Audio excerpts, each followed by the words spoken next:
Hi again, Dr. Lee Coleman, and pleased you could join me again. Maybe you've even got some friends with you this time. As you know, we've been talking about psychiatry and society. Is it helping? Is it not helping? What's going on in different areas? The treating of patients, relationship to the justice system, many issues that we're going to try to cover that I've had some experience in, and I have some ideas about directions that we should go in.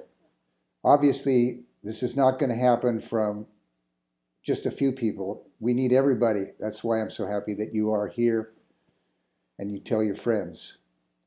I want to, this morning, deal with an area that isn't a brand new example of psychiatry's misplaced role in society, but it's certainly a prevalent one to this day, and I think it continues to go in the wrong direction. It happens to be an area that I first worked in at the very early stages of my career, in the early 1970s, when I had newly arrived in California, was working with patients in different kinds of settings. But in addition, this area of psychiatry's role in sentencing of prisoners and in how we dealt with prisoners was one that I got involved in very quickly. And here's how it happened. I'll try to be brief so we can move on to the substance of what we're doing, right or wrong. But I had in my training gotten a little more exposure than most psychiatrists to the question of evaluations that were done on people who were in the legal system. That is, they were coming from the jail in Denver, where I was training at the University of Colorado Medical Center. And so I began to be exposed to the theories of what were the causes of crime, what was the best way to work with people. And the generally accepted idea was that it didn't make a lot of sense and wasn't very modern and enlightened to just sentence people to prison, that instead we needed to understand that criminal behavior was to a significant degree the result of mental disorder, personality problems, impulse problems, and that if psychiatrists could work with people just in the same model as like working with patients, that we could tailor the sentencing of people so that if they were rehabilitated by our efforts at a certain time, we would be able to tell when that time had arrived and they could go back to the community. On the other hand, if they hadn't yet responded, we wouldn't want to send them back to the community where they were still in the state where they might be a risk to the rest of us. So there was the idea of, instead of fixed sentences, there should be more indeterminate sentencing. This was something that started to be advocated in the 1930s, 1940s, and had really been quite successful in other words, the theory had been successful in the sense that the mental health community had been able to convince the lawmakers that the states should have sentencing policies which reflected those ideas. So that when I came to California, you could be sentenced for a crime to 1 year to life, or 6 months to life, or 1 year to 15 years. In other words, a vast distance between the minimum amount of time and the maximum amount of time. All right, so that's as I'm going to explain, I came to feel very quickly a very, very serious problem, this vastly indeterminate sentence. The next question would be, well, how do you decide within the minimum and the maximum amount of time that the person in fact is rehabilitated enough to be released or to continue to be held? It's a question that you might easily pass over when you pass the law, but in fact, it's still there when you get the individual. How do you do it? So that's the background. And I pretty much had accepted this model. Indeterminate sentencing seemed to make sense. Work with prisoners. Treat them, help them like patients, and don't force them to stay longer than necessary, but don't release them earlier than what was appropriate. Okay. Very quickly in 1971, when I arrived with my family, the news was full of some things happening in California prisoners. Most especially, it was a case in which a guard was killed in a fight that had erupted between prisoners and guards at Soledad prison.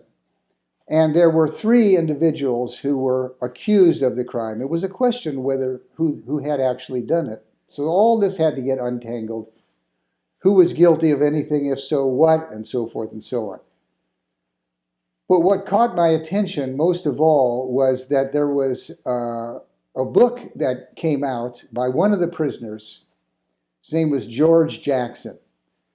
He was a lot in the news at that time, and the title of the book was Soledad Brother. It's an important book if you're interested in these topics, because as I read his book, it was really made up of letters to his attorney, a woman I later came to know and work with in some reform efforts in the ensuing months. Faye Stender was her name. Well, basically, the letters really were written long before this killing had taken place. They were just basically written in the 10 years or so that he had been in prison already. He was sentenced to, I believe, 1 year to 15 years. But the exact limits are not important. It was a vastly indeterminate sentence. He was the driver of a car that was going to help people get away in an armed robbery of a liquor store. Now, that's not a minor thing. So that's the last thing we want to do, is minimize the nature of somebody's crime. But the question would be, what would be an appropriate punishment for being found guilty of that? What he really was mostly upset about in the letters he writing to his attorney was the fact that every year he would go before the parole board, and he never really knew what it was that the parole board expected of him in order to give him thumbs up in terms of possibility of release. He was a politically active prisoner, that is, the black movement, for blacks to take a different political position toward certain social issues, the kind of thing that we know about with the Black Panthers and Malcolm X and some of that kind of stuff. He was outspoken in these issues. When it came to infractions in the prison, who was assigned blame, he was talking to other prisoners and writing some things. So he was the kind of prisoner that the guards were not happy with. And neither were the mental health professionals. So what was happening is that his behavior and his attitude, and I'm not here to condone or promote his attitude because that's a whole separate issue. The point is that his attitude about prison regulations, about the treatment programs that they insisted that he be in, was not to the liking of the people in the prison. And they were using that as the reason why he was not ready to be released.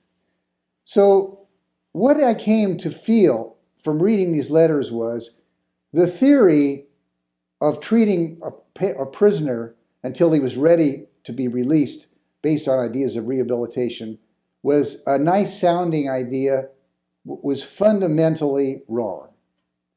What I mean is, in my view, it wasn't just that they didn't do a good job with this prisoner, that it's fundamentally incorrect to tailor the sentence to what other people think about what you might do based on your behavior. Not criminal behavior, but attitude, personality. Of course, if he were to commit another crime, then we would have the criminal justice system to take its course on that crime. But the idea of trying to remodel a prisoner in their attitude, their behavior, and to base it on your prediction of what they would do at a certain point if released was not only fundamentally wrong because it ignores two things. It ignores that you're talking about a human being and how it ignores how they might feel about you forcibly, coercively, that is because they're held there, trying to remodel them. How is somebody going to react to their being kept until you feel that they're remodeled in the way that you want them to be? And will that not interfere with the whole process of even trying to do it? And second of all, it ignores the idea that you know when the time has come, if ever, when they are changed in the way that you want them to be. So the whole thing sounded like a dream that is turned into a nightmare. And I then decided indeterminate sentencing was a bad idea, not a good idea. And I got very involved in the process by which we were able to change California's sentencing practices, but not nearly far enough. The law got changed enough that the sentencing was narrowed down. No longer could people get 1 year to life or 1 year to 15 years. It was more likely to be a 4 to 8 years or 15 to 25 or 25 to life. But what it didn't do is it did not do away with the system of parole. And I think that if we want to be not only honest in the beginning with regard to the sentencing, and honest with regard to not allowing any psychiatric interventions, which you might offer, notice, not force, be completely divorced from your sentence. Those are the two things, that you get a more fixed sentence, and if you offer services to prisoners, it's strictly up to them whether they take it. And the sentence will not change by 1 day unless they would happen to be convicted of another crime. They might lose privileges if their behavior is of a certain type, but the date of release would be based on the sentence that they are convicted of. And what that would do is it would completely change the atmosphere. I had an opportunity to talk with many prisoners at the time I was doing this kind of work, and uniformly they treated me like, a visitor that they never expected to get, a doctor who understood what it felt like to be caught in that trap and how it would feel to know that the choice would be up to them. They could decide to be a hard-nosed son of a bitch if that's what how they were going to spend their time in prison. It wasn't going to influence when they would get back to the people in their life and have another chance. But instead, California and other states has not done anything about the parole system, so that people still get released from prison, whatever that time is, and they're still under control of the criminal justice system.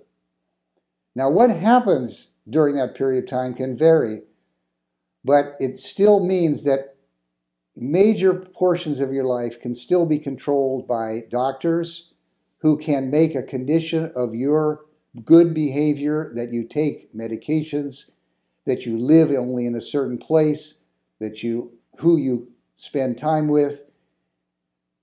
The injustice, the resentment, and the inability to be able to benefit from genuine help persists because they're still in a different kind of prison, even though they're outside the building.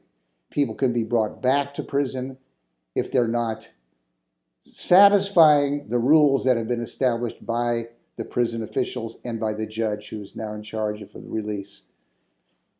So, as part of this radical overhaul that I'm saying we all need to join in if we're ever going to make progress, I want to summarize. We need fixed sentences for those people who are found guilty. What that sentence is should not be confinement, more or less, as a general rule, should not be confinement if we can possibly avoid it, where we put people together who all have in common that they're lawbreakers. Of course, there will be times when confinement is necessary. When it is necessary, it should be a fixed period of time. You know the date when you're going to be released. You can lose privileges if you are not an amenable kind of guy, but you don't stay longer in prison. You don't get out sooner than the sentence because you suck up to people. You don't stay longer because you refuse to do that.